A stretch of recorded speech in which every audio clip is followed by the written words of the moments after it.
WBUR Podcasts, Boston. I'm Daryl C. Murphy, and you're listening to The Common. So, first things first, the crack not to do is that. Don't do that. The whip comes right back at your face like that, and we don't want that. So what you're doing is, with it straight out behind you like that, bring it up, bring it down. Up and down. All right, my first ever whip crack. This is history. That was terrible. That was all right. So the issue there is you kind of paused as you brought it back. You kind of paused at the backswing here. Don't pause there. Just straight forward. Okay, here we go. One motion. Boom. Oh, snap. Just like that. There it is. Snap, literally. There it is. I'm coming for you, man. Let's go, man. Let's go.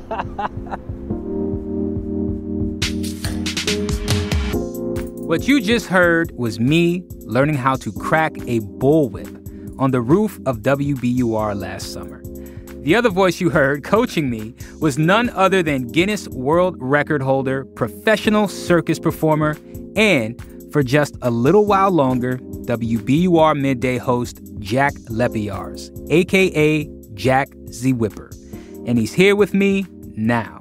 Jack, man, it's so good to have you on the show finally. It's good to be here. On my last day here at WBUR, we finally made it. Oh, man, we're going to get into it. But first, let's do a little rewind. Yeah. And talk to us about how you got into whips. You know, how did you get into circus performing? So I am a second-generation circus performer. So when I was born, my dad was a performer with the Big Apple Circus, touring around the country. Mm-hmm. And then we left Big Apple when I was 6, and we started doing Renaissance fairs around the country. There's a whole Renaissance fair and festival circuit that you can basically chase spring, summer, and fall around the country. Mm-hmm. And you can make a full-time job of it. And so I started doing that when I was a kid. I started getting more serious about it when I came up to Boston for college because, you know, for me, doing street shows in Harvard Square was a better way to make money than, say, you know, scooping ice cream. Because I did that, made $6.25 an hour, didn't like it a whole lot. And from there, I just kind of built up this show to the point where it is today, that where, as of tomorrow, it's my full-time job. Now, where do you normally perform? So the last 14, 15 years, I've been doing King Richard's Fair down in Carver, Mass. Mm-hmm. As I've had vacation time to travel and leave, you know, say BUR for a week, you know, I've done the Louisiana Renaissance Festival for a bunch of years. I've done the New Jersey Renaissance Fair for a bunch of years. Over the last year to year and a half, since my social media kind of got bigger, I've had a bunch of different festivals reaching out to the point where this has become more feasible for me. Got it. Well, let's give folks a little taste of what your show is like. We got some sound over here. On a circus lot, I was born and raised. At the Ren Fair was where I spent some of my days. Chilling out, maxing, with cracking all cool and talking in a French accent like a fool. When a couple of knights who were up to no good started making trouble in my Ren Fair hood. I got one little joust, the queen got scared. She said, Jacques, I'm sending you to King Richard's Fair. Nice.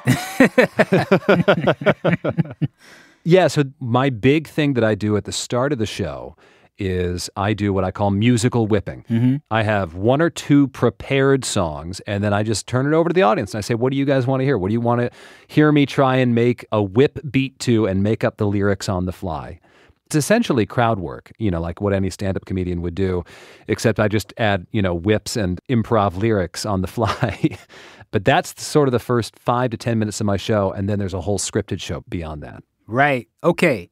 Now, you're already touring and traveling a lot, but then over the last couple years, your act has really taken off, especially online. I saw that you have 2.5 million followers on TikTok. You're getting this social media money. Yeah, it was this funny thing. October of 2021, a couple of longtime fans of mine came to my show down at King Richard's. They took a video of my show and they posted it on TikTok. First one got like 300,000 views. And then 2 more of them got like 2 million views. And I was like, well, if I'm going to go viral, I might as well put myself out there, see if I can make at least like a little bit of money off of it. TikTok does not pay especially well, but and then it just kept on growing. You know, I shot up to 100,000 within a month. I shot up to 1 million, I think, in like 3 months. Took about 9 months to get to 2 million, and here we are whatever, 6 months later at 2.5. And let's not forget, you were on an episode of America's Got Talent. I was. So they reached out to me about a year ago. They were like, look, we've seen what you do. We like what you do. We've had whip crackers on before, but you're a little different. The stereotypical like whip performer in the circus is a guy in a cowboy outfit who's a little drier. And they were like, you have some spice to you. We like it. It's different. Then from there, it was a question of figuring out, okay, what can we do? And what can we do that'll fit into 3 minutes, on national TV? So I've been cracking whips since I was about 7 years old. And over the last 25, 26 years, I've learned all the different whip cracks you can do. The front crack, the back crack, the over-the-head crack, the side crack, the flip crack, hup, even the super fast cracks.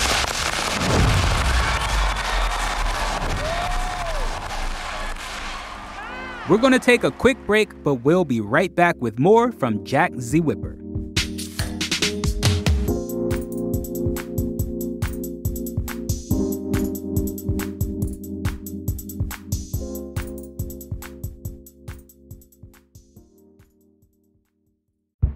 Did you kill Marlene Johnson?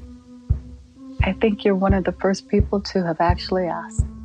From WBUR and ZSP Media, this is Beyond All Repair, a new podcast about an unsolved murder that will leave you questioning everything. Somebody should be in jail for murdering my sister. A woman who's never been believed. As long as they think I have done this, then they're not looking for who actually did this. And that's what makes it a cold case. No, it's a botched case. And a search for the truth, once and for all. Wow, it just gets more interesting. Beyond All Repair. Listen and follow wherever you get your podcasts. Be careful. You're digging in a place that's been very peaceful for a while. Do it anyway. Dig.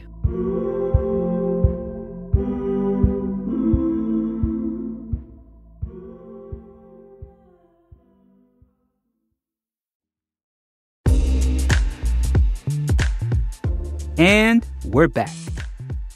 Over the summer, we talked a little bit about the culture around whipping, which seems very polarizing. Yeah. Let's just play a little bit of that conversation and we'll get into it. Now, Jack, there is a lot of history around whips. As I'm sitting here as a black person, I got to admit, when I first saw that you were Jacques Z. Whipper, I had some questions. Yeah. I guess, could you speak to folks who might be looking at, you're a tall white guy, cracking whips? Like, how do you deal with that? Yeah, so my approach is always, let's start from square one, which is I think some people see that and think this is kind of like a dog whistle for a lot of things. And for me, it's not. I was raised in the circus. But that said, I understand that a lot of people are a little weirded out by it. So what I've tried to do in my show is be as unthreatening as possible. I never perform in like cowboy attire or something that an American would wear in the 1800s. I try to wear flashy clothing that's clearly circus stuff. If I'm doing something where I'm not doing a Renaissance festival, I generally wear a suit and tie. I want people to understand that this is a place to come and have fun and understand that. So, Jack, what I'm hearing is you're very thoughtful and aware of who you are and what you're doing. But your content lives on the internet where people can be really hateful. So how do you make sure your account remains a safe space?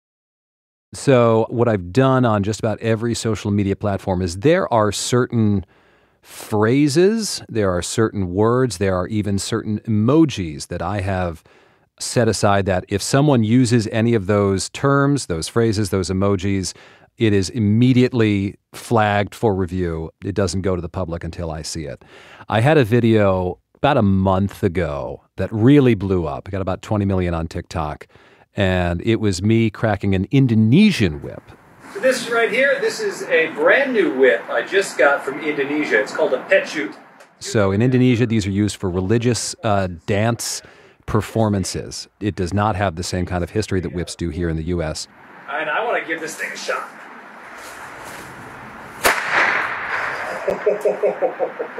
Holy smokes. And the comment section started really, really positively of people from Indonesia saying, oh, thank you so much for sharing our culture. Thank you so much. And then after about a day or two, once it started to go viral, the comments got real ugly. And so what I did in that situation was I actually turned off the comments whenever I couldn't take the time to go through them. And there were, last I checked, 25,000 comments on it.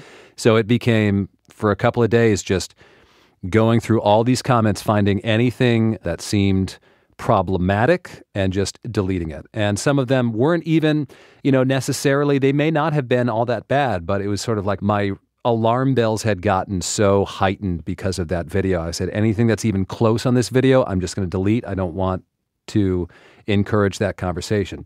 Now, there were some other comments on it that were people just saying BLM with a black fist emoji. And I was like, yeah, no, I'm not going to delete that. Have you ever had to delete a video? In that situation, so this is the closest that I would have come to deleting a video just because the comment's so bad, but I really don't want the trolls to win. And for the folks from Indonesia, this is a chance for them to, share a little bit of their culture. And so I didn't want to do that in this circumstance. But I mean, I would hope after this long that I've learned sort of, there are certain things as a white man with a whip that you do not do. And so I just don't do those things. Right. Sometimes it's that simple. Yeah. All right. Well, all that aside, we got to get into the big news. Yeah. I got to ask about your time here at WBUR. Yeah. You're about to leave soon. Give us a highlight from your time here. Oh, gosh. I mean, beating WGBH in the softball game like every year except for one. So that was always a great moment. There are two stories or series of stories that I covered that really stick out for me. It was when I was still a reporter. I was covering transportation back when the T basically shut down in the cursed winter of 2015. And let me tell you, I was not happy to have to go out every morning at like 5 a.m., 6 a.m. when it was 20 degrees and there was 10 feet of snow on the ground to talk to people. But I think we did a real good public service then. And then the other one was actually just a couple months later, which was covering the Tsarnaev trial over at the federal courthouse. I was there for that entire trial, and it was a trip, but I think we did our listeners well with that. Myself and the whole team that was there, David Boeri, Zoe Sobel, Jamie Bologna, they were all fantastic. Understood. We typically don't bring up GBH here for reasons of politics, but I think you did it right. If you're going to do it, you might as well do it because you beat them. Yeah, exactly. Nah, shout out to GBH, man. They cool. All right, Jack Z. Whipper, where can people find you once you depart our airwaves? My whole show schedule is on my website. It is jackthewhipper.com or jacqueszwhipper.com or jacklepiarz.com. Any of them will redirect you. That has my whole show schedule for the year. If they're local here in the Boston area, I'm going to be at King Richard's Fair, September and October. And we just did a really fun show down at WBUR City Space, myself and my longtime performing partner. And I'm hoping to do something very similar, maybe even bring in more performers next year, probably around the same time, late December, late January. So stay tuned on that.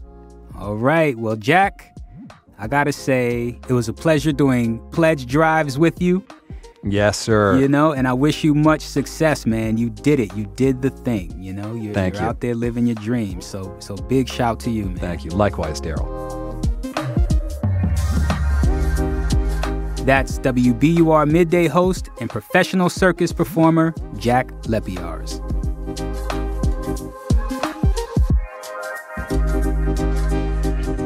And that is our show for today.